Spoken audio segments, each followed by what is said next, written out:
my name is Paul Arnold and I've been a strategic planner for many years of my advertising career. And today I want to talk about writing concepts and why do we write these concepts? Very often it's for us to try to check out a strategic positioning of a new product or a brand or something like that. And what we're doing is we're saying, like, is it more powerful to talk about like that or like that or like that?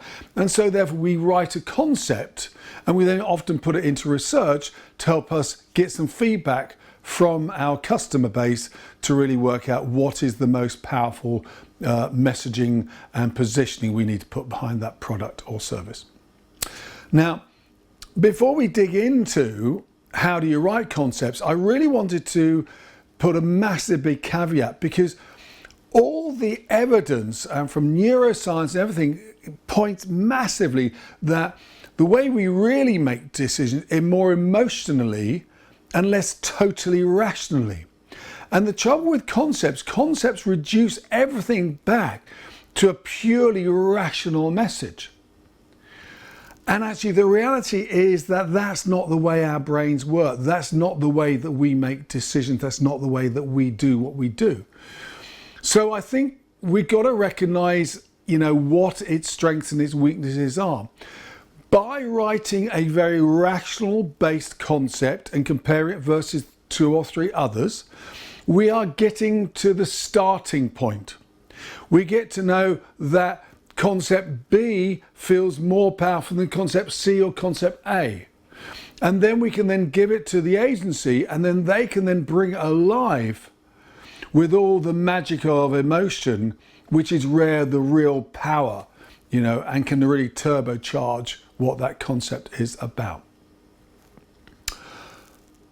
When we write a concept, there are only sort of 3 key blocks you want to put in. You want to keep it pretty simple. I like to have 3-4 sentences at maximum.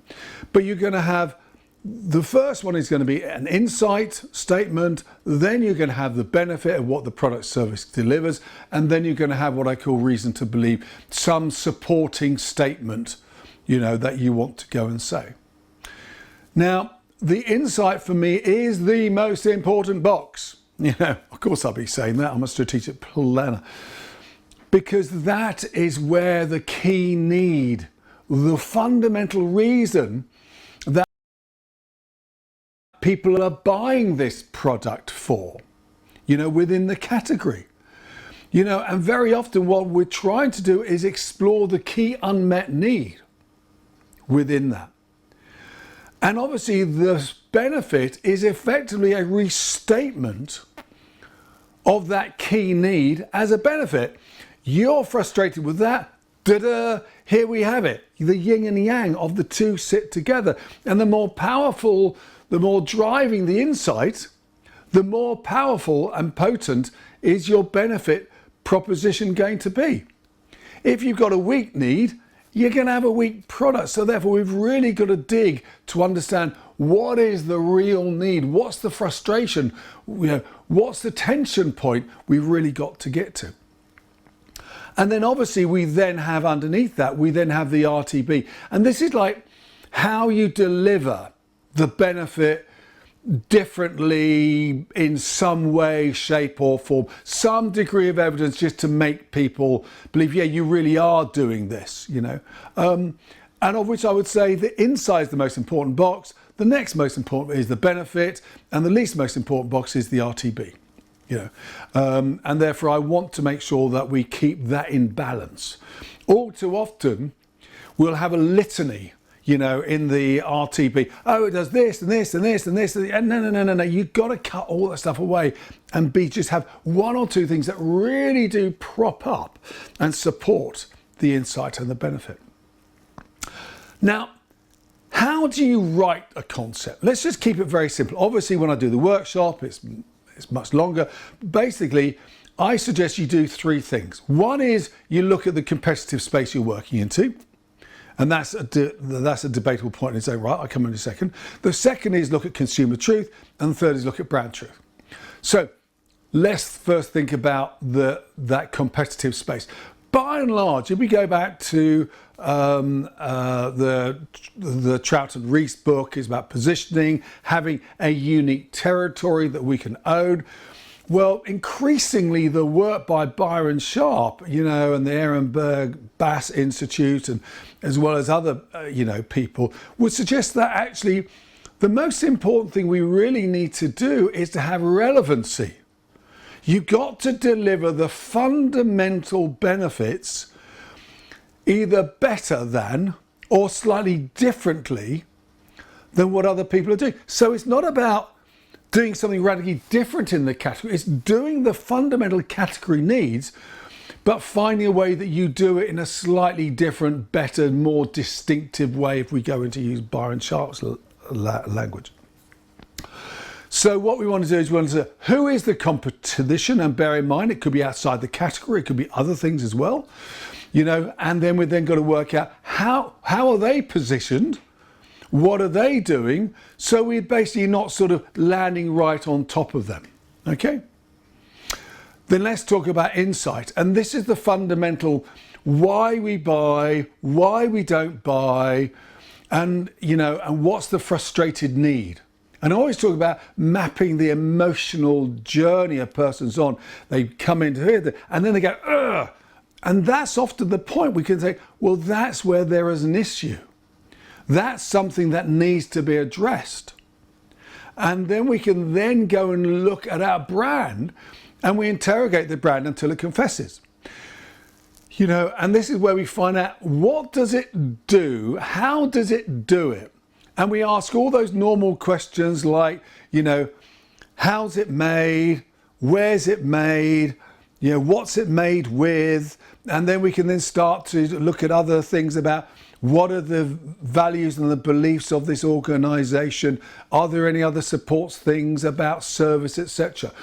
But why I always say we've got to start with the insight rather than with the brand is because very too often we fall in love with how wonderful our brand is and we don't go back to what people fundamentally need and where their fundamental frustration is. And if you've listed out, here are the needs, here are the frustrations, you then find of this great stuff this brand is offering you, which is the one or two things that plug into those needs and frustrations. That's the right way, because then you are going to be relevant. If you just choose something else, like you're made in Alaska, it's like, well, jolly, so what? Totally irrelevant. I want to know that this, does something, that I fundamentally want. And very often it plugs a hole, a need that has not been met by others. Now, increasingly that's difficult, but that's what we want to go and do.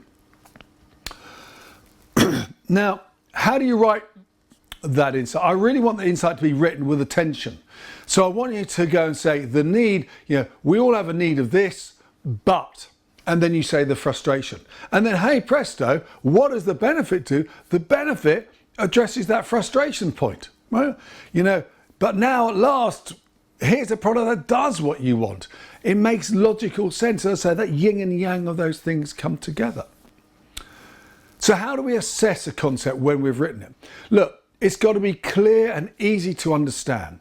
And consequently, I really want it to be single-minded. I want the insight to just be staying on one major area. I appreciate there's the sort of need and there's the frustration, but there's still the same thing. Then I want to have the benefit to be one thing, and I want the RTB to be basically the key reason you should believe that. Don't have a long list of them, maybe 2 at maximum, but you really don't want to overdo it. Because the more you put down there, the more you sort of end up making the communication focus more upon that stuff. And that's not where the drama and the action of any piece of communication needs to lie. It's got to lie in the insight and the benefit, right? Then actually it's got to be using consumer language. We've got to make it be understood by the people we're showing it to. And I also go one step further. So there should be a granularity. There's something like, you've got to really get it. It's got to be specific. So I always loved, this great idea about, a mattress, which are different springs for different side, which was talking about how it can, you're not going to roll into each other. That feels like I get what it's like. It's more specific. And then there's got to be the logic that runs all the way through. And clearly, if you're doing multiple concepts, you've got to make sure there's a clear gap between them.